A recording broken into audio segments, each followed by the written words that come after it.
Assalamualaikum warahmatullahi wabarakatuh. Perkenalkan, nama saya Muhammad Mirza Naufal dari kelas PAI-C dengan NIM 2220202067. Yang ini akan membahas tentang latar belakang munculnya filsafat dengan selaku dosen kami Dr. Syanurbi MPDI.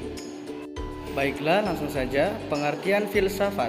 Kata filsafat berasal dari bahasa Yunani kuno, yaitu philos artinya cinta dan sophia artinya kearifan atau kebijakan. Filsafat berarti cinta yang mendalam terhadap kearifan atau kebijakan, dan dapat pula diartikan sebagai sikap atau pandangan seseorang yang memikirkan segala sesuatunya secara mendalam dan melihat dari segi yang luas dan menyeluruh dengan segala hubungan.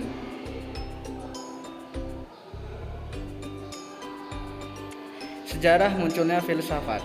Sejarah munculnya filsafat, terutama filsafat barat, muncul di Yunani semenjak kira-kira abad ke-7 sebelum Masehi. Periode filsafat Yunani merupakan periode terpenting dalam sejarah peradaban manusia. Hal ini menyebabkan karena pada saat itu terjadi perubahan pola pikir mitosentris, yaitu pola pikir yang sangat mengandalkan mitos untuk menjelaskan fenomena alam.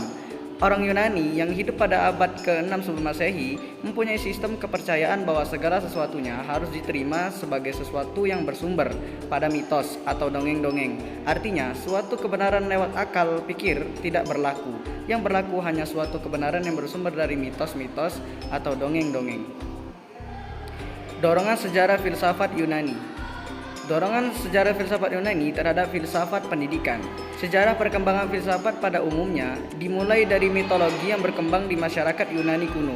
Sebelum filsafat berdiri dengan jati dirinya yang asli sebagai filsafat, mitos merupakan filsafat itu sendiri yang menurut penciptanya.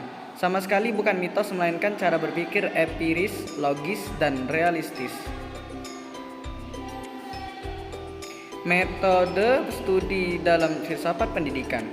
Filsafat dan pendidikan menggunakan metode diantaranya, yaitu yang pertama rasionalistis, yang kedua empirik, yang ketiga intuisi, yang keempat reflektif, yang kelima historis, yang keenam analitik sintetik, yang ketujuh analisis bahasa dan analisis konsep, dan yang terakhir hermeneutika.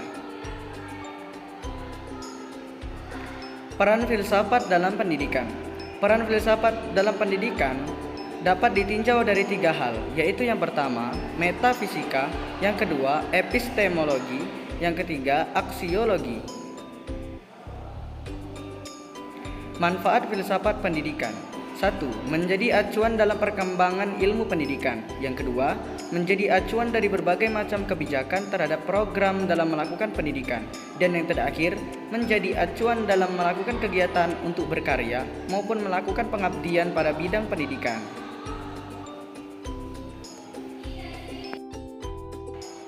Baiklah, masuk ke dalam kesimpulan hasil video dari saya, yaitu ilmu filsafat itu ialah merupakan induk dari segala ilmu yang diharapkan menjadi suatu pedoman bagi manusia untuk mencari kebenaran yang hakiki, sehingga manusia dapat berpikir kritis dan positif dan menjadikan manusia sebagai manusia yang arif dan bijaksana dalam menghadapi segala persoalan, dan menjadikan suatu perbedaan adalah dijadikan hikmah dalam kehidupan.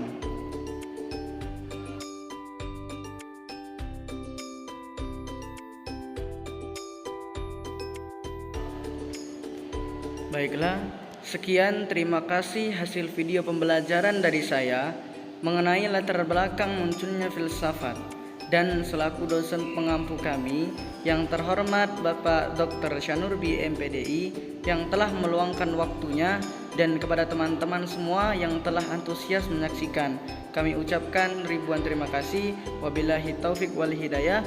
Wassalamualaikum warahmatullahi wabarakatuh.